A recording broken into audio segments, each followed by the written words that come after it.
Assalamualaikum warahmatullahi wabarakatuh dan salam sejahtera untuk kita semua. Perkenalkan, nama saya Angel Merlin Fatimahu dengan NIDM 0025058911. Saya merupakan dosen pada program studi D3 Akuntansi, jurusan Akuntansi Politeknik Negeri Ambon. Pada kesempatan ini saya akan menjelaskan pernyataan diri dosen dalam unjuk kerja Tridharma Perguruan Tinggi atau PDD UKTPT pada salah satu mata kuliah yang saya ajarkan, yaitu akuntansi sektor publik. Mata kuliah akuntansi sektor publik ada pada semester 5 yang memiliki bobot 3 SKS. Mata kuliah ini merupakan mata kuliah wajib pada kurikulum D3 akuntansi. Mata kuliah ini memberikan pemahaman dasar tentang akuntansi sektor publik yang meliputi konsep, prinsip, standar, serta praktik akuntansi pada organisasi pemerintahan dan organisasi nirlaba. Fokus pembelajaran adalah pada peran akuntansi dalam mendukung transparansi, akuntabilitas, dan tata kelola yang baik atau good governance di sektor publik. Capaian pembelajaran pada mata kuliah ini yang pertama, mahasiswa diharapkan mampu menjelaskan konsep dasar standar akuntansi sektor publik. Yang kedua, mahasiswa mampu mengidentifikasi karakteristik entitas sektor publik. Yang ketiga, memahami kerangka regulasi dan standar akuntansi pemerintahan atau SAP. Yang keempat, mencatat transaksi keuangan sektor publik sesuai standar akuntansi pemerintah. Yang kelima, menyusun laporan keuangan sektor publik. Yang keenam, mengevaluasi peran akuntansi dalam transparansi dan akuntabilitas sektor publik. Materi pembelajaran mata kuliah ini yang pertama, konsep dasar akuntansi sektor publik. Yang kedua, karakteristik organisasi sektor publik. Yang ketiga, perbedaan akuntansi sektor publik dan akuntansi sektor privat. Yang keempat, regulasi dan standar akuntansi pemerintahan atau SAP. Yang kelima, jurnal kas dan anggaran pemerintah. Yang keenam, jurnal pendapatan dan belanja. Yang ketujuh, jurnal penyesuaian sektor publik. Yang kedelapan, neraca saldo. Yang kesembilan, laporan realisasi anggaran atau LRA sesuai dengan standar akuntansi pemerintah. Yang ke-10, laporan operasional atau LO. Yang ke-11, neraca dan catatan atas laporan keuangan pemerintah. Yang ke-12, analisis akuntabilitas dan transparansi keuangan pemerintah. Proses pembelajaran pada mata kuliah akuntansi sektor publik ini dilakukan dengan tatap muka. Selain itu, agar tujuan pembelajaran dapat terpenuhi, saya memakai metode pembelajaran DIA yang meliputi delivery, interaction, dan assessment. Yang pertama, delivery, yaitu merupakan proses pembelajaran selama perkuliahan. Bahan ajar yang saya gunakan dalam pembelajaran adalah textbook, modul ajar, dan PowerPoint. Textbook yang saya gunakan adalah karangan dari Indra Bastian, Mahmudi, dan Abdul Hailing. Selain itu, saya membuat modul ajar yang dibuat oleh saya sendiri dengan referensi dari textbook dan peraturan perundang-undangan terbaru yang berkaitan dengan tiap materi yang akan saya sampaikan. Yang kedua, interaction. Interaction merupakan interaksi dengan mahasiswa selama proses perkuliahan. Proses ini dilakukan melalui ceramah dan studi kasus. Sedangkan sistem pembelajaran adalah pembelajaran aktif melalui diskusi dan tanya jawab di dalam kelas tentang mata kuliah yang diajarkan dan juga studi kasus. Sebelum memulai pembelajaran, saya biasanya menjelaskan materi menurut RPS pada pertemuan yang berlangsung dan juga menjelaskan capaian pembelajaran pada pertemuan tersebut. Saya juga melakukan review pembelajaran sebelumnya yang didapatkan agar mahasiswa dapat mengingat kembali dan memahami kembali materi sebelumnya. Selain itu, saya juga membuat dan menggunakan media WhatsApp group agar dapat mengingatkan mahasiswa tentang jadwal mata kuliah, tugas-tugas yang saya berikan, dan juga proses diskusi tanya jawab dengan mahasiswa di luar kelas. Dan yang terakhir adalah asesmen.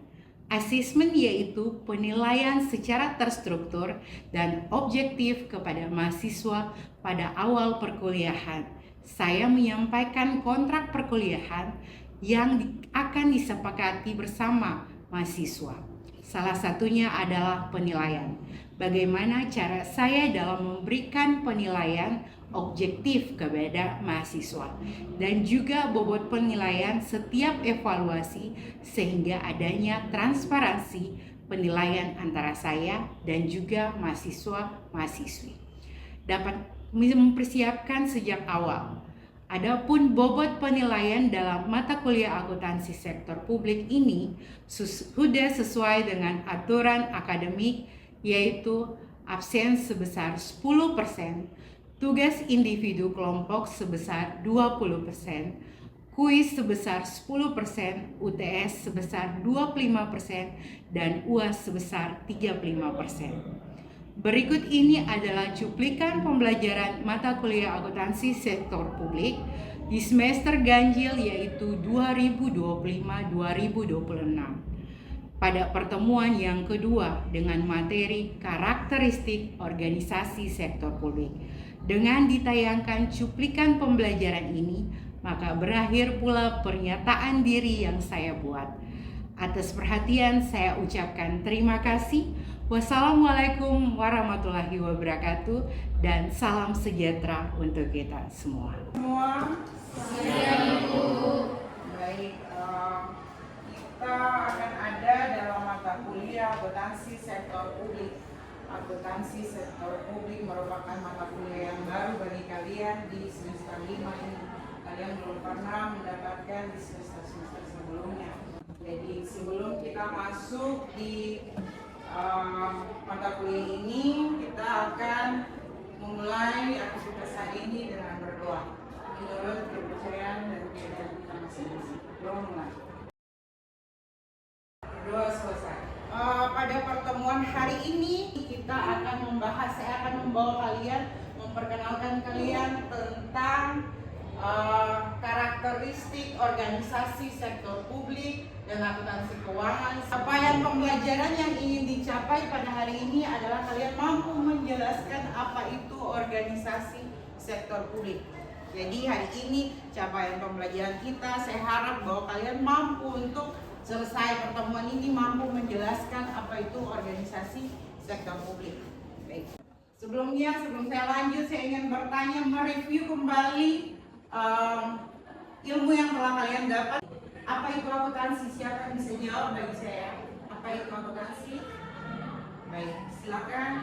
Akuntansi adalah proses pendefinisian, pencatatan, dan juga pelaporan data transaksi keuangan yang bertujuan untuk menjadikan laporan keuangan yang akurat.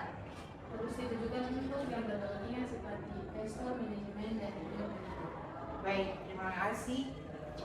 Baik sekali jawabannya. Jadi akuntansi adalah satu proses untuk mengidentifikasi. Jadi dalam organisasi sektor publik ada juga mengidentifikasi, tapi tujuannya bukan untuk kepentingan nasabah misalnya, untuk investor misalnya, tapi untuk kepentingan yang lebih luas, adalah kepentingan publik, kepentingan saya dan kepentingan Anda sebagai masyarakat, ya. Pengertian sektor publik. Dalam sudut pandang ilmu ekonomi, sektor publik sering didefinisikan sebagai suatu entitas yang aktivitasnya berhubungan dengan penyediaan barang dan jasa untuk memenuhi kebutuhan dan hak publik. Jadi sektor publik didefinisikan sebagai suatu entitas. Kalau bicara tentang akuntansi keuangan kemarin, entitas adalah perusahaan. Sedangkan kalau bicara tentang akuntansi sektor publik, organisasi sektor publik secara keseluruhan, berarti kita bicara tentang pemerintah. Entitasnya siapa? Entitasnya pemerintah yang aktivitasnya berhubungan dengan penyediaan barang dan jasa untuk memenuhi kebutuhan dan hak publik. Hak publik hak siapa sih? Hak saya dan hak kalian. Kita semua masyarakat secara umum, kita punya kebutuhan dipenuhi oleh pemerintah. Jadi kebutuhan kita dipenuhi oleh pemerintah. Kebutuhan kita adalah pemerintah menyediakan barang dan jasa, menyediakan fasilitas berupa ada jalan, jembatan. Itu kan semuanya. Jadi intinya akuntansi sektor publik dari kita untuk kita. Karena apa? Kita sebagai kita membayar apa namanya? Membayar apa? Oke, baik.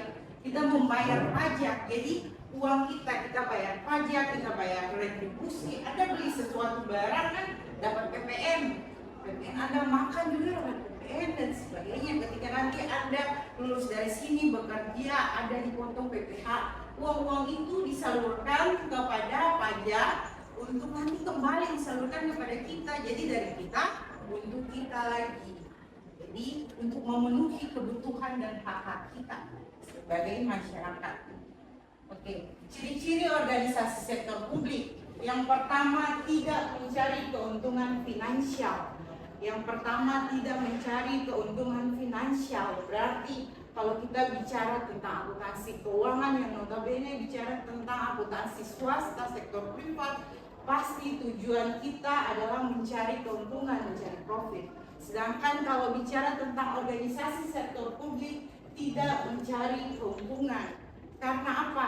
Kita sebagai, kalau pemerintah itu tujuannya dia memberikan kebutuhan buat masyarakat. Jadi tujuan itu tercapai. Kalau tujuan dari akuntansi sektor privat mencari keuntungan, sedangkan tujuan dari akuntansi sektor publik adalah membuat bahwa masyarakat itu dia merasakan manfaat dari apa yang mereka kasih.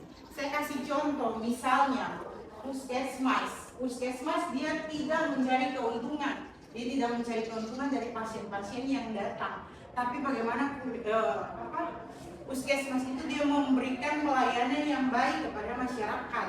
Itu yang ingin dicapai oleh organisasi sektor publik. Jadi pemerintah ingin mencapai itu. Keluarannya seperti itu, outputnya seperti itu. Bukan lagi berbicara soal finansial, tapi bicara tentang pelayanan yang baik, kebutuhan masyarakat yang terpenuhi. Oke. Yang kedua, dimiliki oleh publik, dimiliki oleh masyarakat. Jadi organisasi sektor publik karena dari kita untuk kita, berarti kita semua yang memilikinya, kita semua punya andil di dalamnya. Sama tadi saya bilang bahwa kita membayar pajak, berarti kita merasa memiliki, bahwa kita menuntut bahwa hak kita dalam merasakan bahwa ada fasilitas lewat jalan, fasilitas lewat jembatan, sekolah-sekolah negeri dan sebagainya. Ada rumah sakit daerah, misalnya RSUD Lemina, rumah sakit di Kudamati, RSUD Kudamati, itu pun merupakan organisasi milik pemerintah yang dimiliki oleh publik karena dikelola memakai dana pemerintah, dana kita sebagai masyarakat. Yang ketiga, kepemilikan sumber daya tidak dalam bentuk saham. Kalau di organisasi sektor privat swasta, kita bicara tentang bagaimana memiliki sumber daya dalam bentuk saham. Karena kita mau mencari keuntungan, intinya mau mencari keuntungan. Ketika saya punya perusahaan, saya punya saham, saya mau menanamkan satu perusahaan, tujuan saya adalah ingin punya keuntungan dari perusahaan itu. Sedangkan Anda, kepemilikan sumber daya tidak dalam bentuk saham, ini maksudnya ketika Anda memberikan kontribusi dalam bentuk pajak, Anda tidak mengharapkan keuntungan darinya, tapi Anda mengharapkan bahwa uangnya ini menjadi fasilitas publik, fasilitas masyarakat, bukan lagi untuk mencari keuntungan. Yang keempat, keputusan berdasarkan konsensus. Berarti keputusan berdasarkan bersama. Konsensus itu kan bersama. Saya mau tahu bahwa organisasi sektor publik pemerintah ini sebagai pihak eksekutif nantinya dia membuat sebuah anggaran yang nanti akan dibicarakan dalam sebuah rapat di Dewan Perwakilan Rakyat. Kalau kita di daerah berarti DPRD ya, DPRD. Itu merupakan wakil rakyat dari kita memilihnya sebagai wakil rakyat. Jadi anggaran itu ditentukan oleh pemerintah, oleh legislatif, oleh DPRD.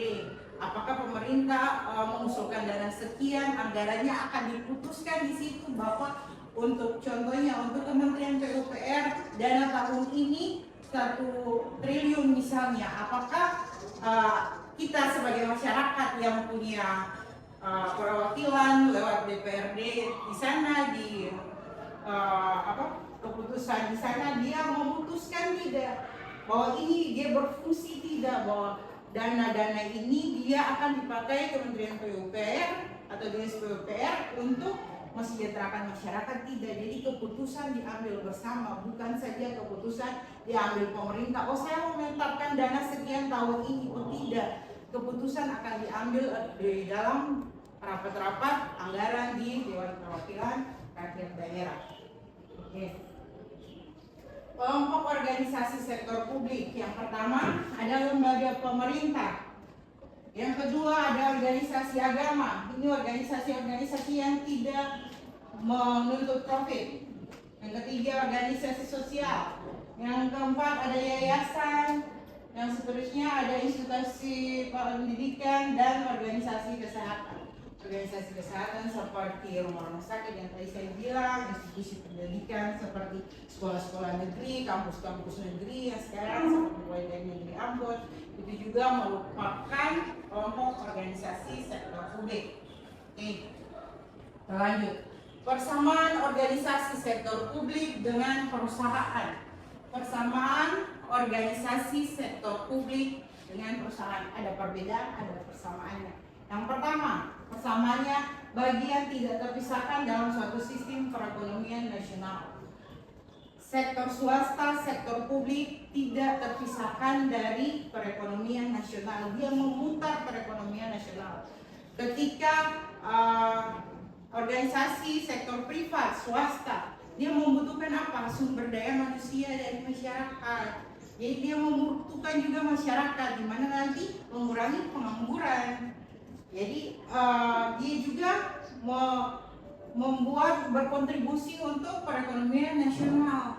Dari dia juga akan membayar pajak kepada pemerintah, kan belajar pajak kan? Oke. Jadi dia juga membayar pajak melalui pajak badan itu kan? Dan nanti kalau pegawai-pegawai atau karyawan-karyawan di sektor swasta dia punya PPh 21 itu juga akan diambil oleh pemerintah. Jadi dia memutar roda perekonomian dalam negara, perekonomian nasional. Yang kedua, menghadapi sumber daya yang terbatas dalam mencapai tujuannya. Sama-sama menghadapi sumber daya yang terbatas. Sumber daya seperti sumber daya manusia, sumber daya ekonomi, sumber daya alam, semua namanya sumber daya pasti terbatas. Ketika kita mau masuk ke kantor-kantor pemerintahan, organisasi sektor publik, tidak semuanya bisa masuk. Ketika kita mau masuk di dalam organisasi sektor privat, tidak semuanya bisa masuk, semuanya terbatas. Tidak semuanya mereka tidak mampu menyerap pengangguran yang banyak. Jadi sumber daya tetap terbatas. Yang ketiga, pola manajemen keuangan yang sama.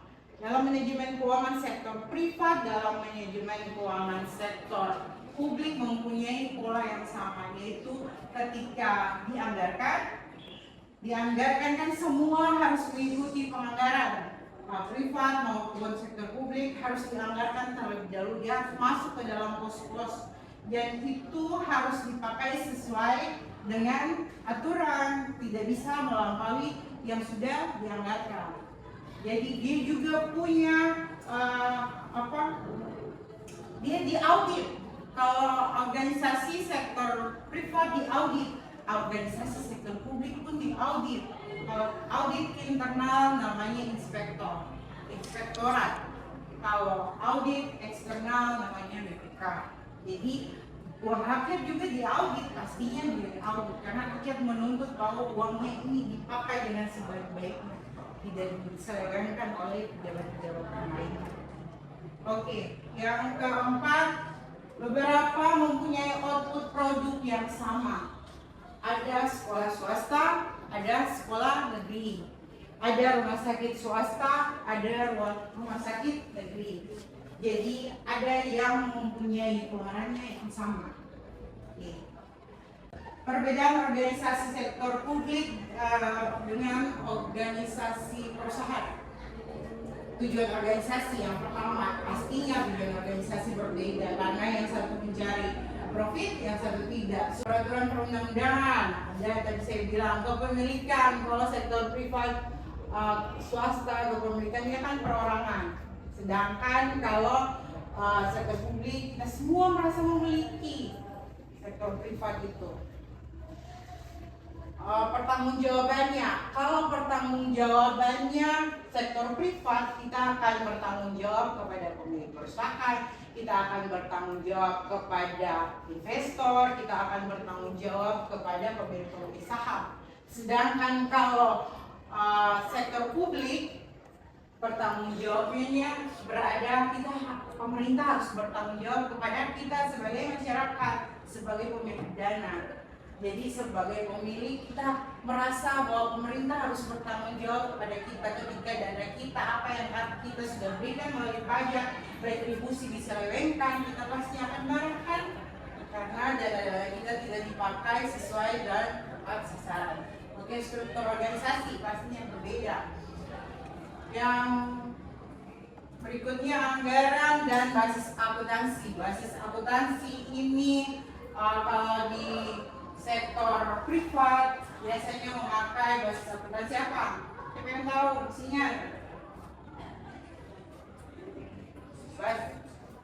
Basis akuntansi biasa bisa pakai kas, bisa pakai aktual. Kalau di sektor publik pakainya aktual. Dulunya dia memakai kas, tapi sekarang basis akuntansinya memakai aktual. Aktual berarti dia mengakui adanya utang dan piutang. Kalau kas berarti kalau ada pengeluaran uang baru dicatat kan? Pengeluaran penerimaan baru dicatat, dia tidak mengakui adanya utang dan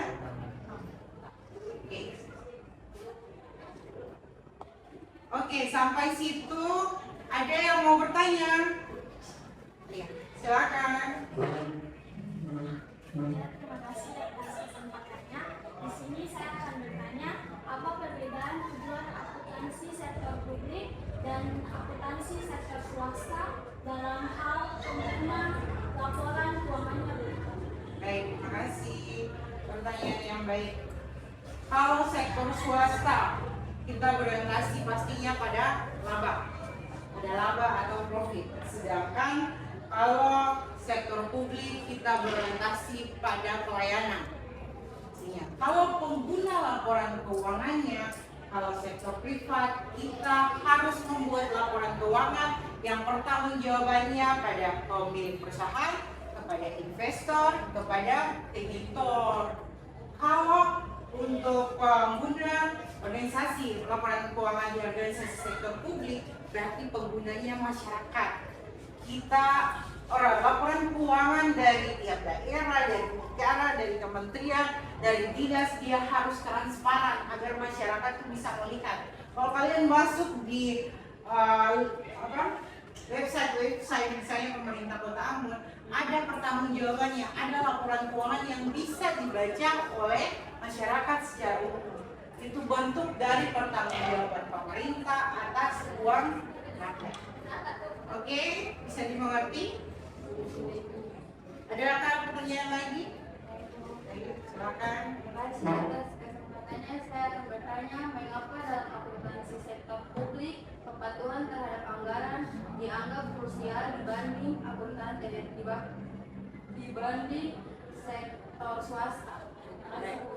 Baik, terima kasih. Kalau dibilang sangat krusial ya, sektor publik sangat krusial karena pertanggungjawabannya kepada masyarakat. Masyarakat akan memberontak ketika uang-uang kita, apa yang kita sudah setorkan kepada negara, dipakai atau diselewengkan melalui korupsi-korupsi yang tadi. Kalian pernah dengar bahwa ada korupsi pajak, orang pajak dikorupsi, pasti kalian marah kan? Karena itu uang kalian yang kalian pakai. Ternyata dia tidak tepat sasaran, dia dikorupsi. Jadi ini sangat krusial. Masyarakat tuh kalau marah tuh bahaya itu. Jadi sangat krusial. Sedangkan kalau akuntansi sektor privat, dalam hal ini swasta, kita sebagai laporan keuangan, kita yang menyediakan laporan keuangan, kita hanya bertanggung jawab kepada pihak-pihak para pemilik perusahaan, investor tadi, kreditor tadi. Jadi hanya pihak-pihak yang berkepentingan. Sedangkan organisasi sektor publik, kita bertanggung jawab kepada masyarakat Indonesia secara keseluruhan. Saya dan Anda, kita pasti akan marah ketika uang kita dipakai, diselewengkan, tidak sesuai dengan apa. Misalnya kalau kita jalan rusak, lalu kita mendengar di berita bahwa ada korupsi dari pegawai pajak sekian, pasti kan marah. Orang akan kritik sana sini di media-media sosial, akan berdatangan kritik-kritik dari politisi, akan berkritik banyak kan?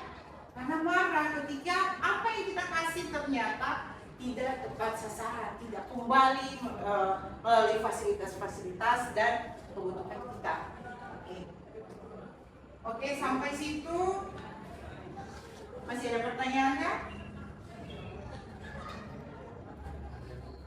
Oke, kalau sudah tidak ada pertanyaan lagi, demikian pertemuan kita di hari ini yang membahas karakteristik dari organisasi sektor publik.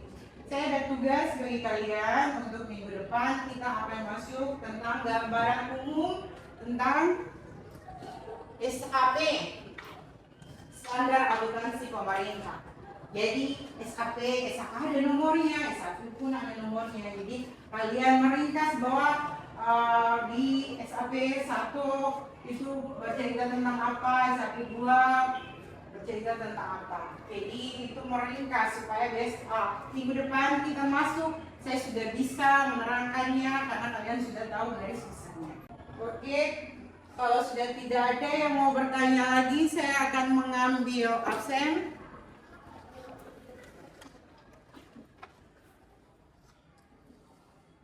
Yohana Latu.